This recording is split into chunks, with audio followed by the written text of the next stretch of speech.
গ্ৰেপ্তাৰ জুবিন বৰা, গকুল হালৈ, সত্যজিৎ কলিতা আৰু ইমান আলী। মুখ ঢাকি ঢাকি ওলাই আহিছে ইজনৰ পিছত সিজনকৈ। কৈছে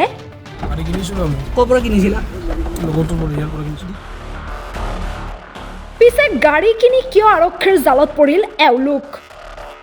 প্ৰথমে ভালদৰে চাওক এই দৃশ্য। ইখনৰ পিছত সিখনকৈ বাইকৰ লানি নিচিগা শাৰী।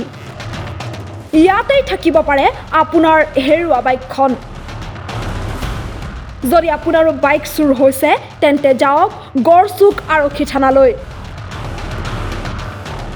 গড়চুক আৰক্ষীৰ অভিযানত উৎখাত বাইক চুৰ চক্ৰ।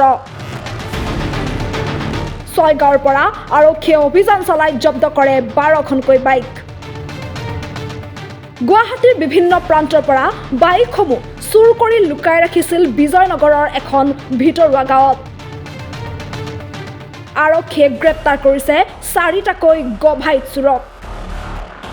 জুবিন বৰা, গকুল হালৈ, সত্যজিৎ কলিতা আৰু ইমান আলীয়ে এইদৰে চলাই আহিছিল বাইক চুৰি চক্ৰ। কিদৰে নিশা অভিযান চলাইছিল আৰক্ষীয়ে? প্ৰথমে আমাৰ চুৰি হৈছিল বাইক আজি 6-7 মাহমান আগত। সেইটোৰ ওপৰত ভিত্তি কৰি গৈ বিচাৰি গৈ বিজয়নগৰত গৈ এটা পালোঁ, এজন মানুহ ধৰিলোঁ। তাৰপিছত তাৰ স্বীকাৰোক্তিৰ ভিত্তিত এই পলাশবাৰী ঘোঁৰামাৰা, তাৰপিছত সিহঁতৰ স্বীকাৰোক্তিৰ ভিত্তিত মানে সেই 6গাঁৱৰ পৰা 2জন ধৰিছোঁ, এনেকৈ মুঠ 4জন ধৰি আনিছোঁ। আৰু বাইকবিলাক চুৰি হয় নে নহয় এইটো ভেৰিফাই কৰাৰ পিছতহে গম পোৱা যাব। ক'ত পোৱা গৈছে বাইকসমূহ? এইটো বিজয়নগৰৰ মানে থানাৰ পৰা প্ৰায় 1-1.5 কিলোমিটাৰ দূৰত এটা গাঁৱত এজন মানুহৰ ঘৰত মানে থৈ দিছে চোতালত। বিজয়নগৰত? হয়।